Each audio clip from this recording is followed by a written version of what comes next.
Hello, I'm cdpankow, and the philosopher I did my report on was Bruno Latour. And I'm just going to start off by giving you a quote here that he's famous for, and it goes, "For 20 years or so, my friends, I have been studying these strange situations that the intellectual culture in which we live does not know how to categorize.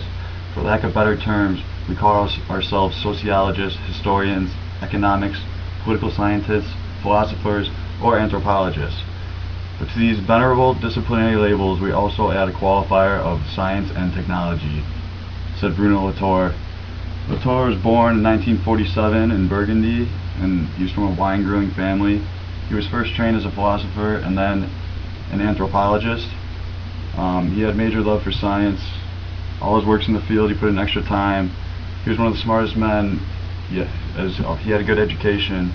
He was around Harvard University as he wrote for them. He also wrote several books that were made up in all kinds of different languages, so everyone had the chance to see what he can do. He was famous, but he didn't take it for granted. He continued to improve his work even if he had already enhanced upon something. He always tried to get to the next level. He never settled for where he was at. He's known for many studies that he did in Africa and California, and those studies inspired him to specialize in the analysis of scientists and engineers at work. He worked on philosophy, history, sociology, and anthropology of science, where he put his studies together in science policy and research management. He also published a field study on the automatic subway system. And then, in many of his books, he explored the consequences of science studies on different traditional topics of the social sciences. More looked at the religion on the modern cult of the fetish gods and jubilar, different language. But he's been doing a lot of work with that. He's been doing these studies for nearly a quarter of a century, so he definitely knows what he's doing, and he's got his name in the history book. His studies describe research that use the methods of the social human sciences to understand how humans go about their scientific technological pursuit, and he has also studied more traditional social science topics like urban planning, religion, and the judicial system. During the 90s, Latour, that's when he really came out. He took his work to another level, and he had his own label called the epistemological.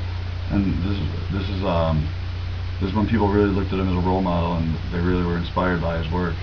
One thing that really propelled Bruno in his work is the excellent background history he had. Being accommodated, associated with Harvard University, really makes his resume look very good. And he just never settled. He always tried to create more than he already had, so he was always just trying to help people out. Right now, Bruno is a professor at Sciences Po Paris, where he's also the vice president for research of that school. And to this day, he continues to try to inspire people with his work, and he continues with his studies.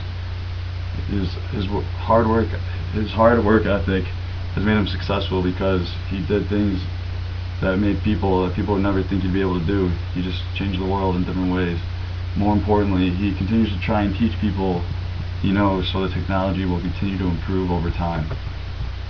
Thank you. I'm cdpankow.